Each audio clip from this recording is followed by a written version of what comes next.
کیا آپ نے کبھی سوچا ہے کہ رمضان کے روزے 10 یا 15 دن کے کیوں نہیں ہوتے، ٹھیک 30 دن ہی کیوں؟ دراصل رمضان کے پہلے 10 دن نفس کی بغاوت اور صفائی کا مرحلہ ہے۔ عام دنوں میں ہمارا جسم شوگر پر چلتا ہے، لیکن اب وہ آپ کی چربی جلا رہا ہے۔ سالوں کے جمع شدہ زہریلے مادے خون سے باہر نکل رہے ہیں، اسی لیے آپ کو سر درد اور تھکاوٹ ہوتی ہے۔ لیکن دوسری طرف ایک روحانی جنگ بھی چل رہی ہے۔ آپ کا نفس جو پورا سال شیطانی چنگل اور دنیاوی لذتوں کا غلام تھا، اب وہ اچانک پابندی پر بغاوت کرتا ہے۔ آپ کو غصہ آتا ہے، چڑچڑاپن ہوتا ہے، کیونکہ نفس اپنی پرانی عادتیں چھوڑنا نہیں چاہتا۔ 11ویں دن سے 20ویں دن تک آپ کا جسم اور نفس دونوں ہتھیار ڈال دیتے ہیں۔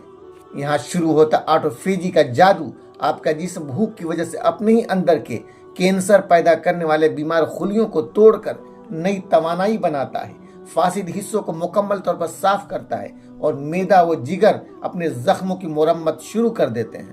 اور نفسیاتی طور پر سائنس کہتی ہے کہ کسی بھی عادت کو بدلنے کے لیے کم از کم 21 سے 30 دن لگتے ہیں۔ اس دوسرے عشرے میں آپ کا دماغ نئی عادتوں کا عادی ہو رہا ہوتا ہے، اور آپ کا سرکش نفس اب آہستہ آہستہ آپ کے کنٹرول میں آ رہا ہوتا ہے۔ آخری 10 دن ایک نیا جنم۔ لیٹسٹ ریسرچ کہتی ہے کہ طویل فاسٹنگ سے پرانے سفید خون کے خلیے مر جاتے ہیں اور جسم بالکل نئے اسٹیم سیلز بناتا ہے۔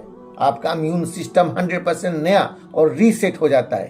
ڈاکٹر مارک میڈسن کے مطابق دماغ میں ایک خاص پروٹین بنتا ہے جو ڈپریشن ختم کر کے فوکس کو عروج پر لے جاتا ہے، اور 21 دن گزرنے کے بعد آپ کی بری عادتیں ٹوٹ چکی ہوتی ہیں، اور 30 دن میں نفس مکمل طور پر آپ کے قابو میں آ چکا ہوتا ہے۔ اور اسی سیلف کنٹرول کا نام اسلام میں تقویٰ ہے۔ 30 دن کے روزے آپ کے جسم، دماغ اور روح کا مکمل تربیتی کیمپ ہیں۔ ان 30 دنوں میں جگر صاف ہوتا ہے، آنتوں اور گردوں کو آرام ملتا ہے، اور جسم سے زہریلے مادے خارج ہو جاتے ہیں، موٹاپا اور شوگر کنٹرول میں آتے ہیں۔ یہ 30 دن ایک ایسی مشق ہے جو آپ کی باقی 11 مہینوں کی زندگی سنوار دیتی ہے۔ ہمیں لگتا تھا کہ روزہ صرف بھوکا پیاسا رہنے کا نام ہے، لیکن آج سائنس چیخ چیخ کر بتا رہی ہے یہ تو صرف زندگی بچانے کا نسخہ ہے۔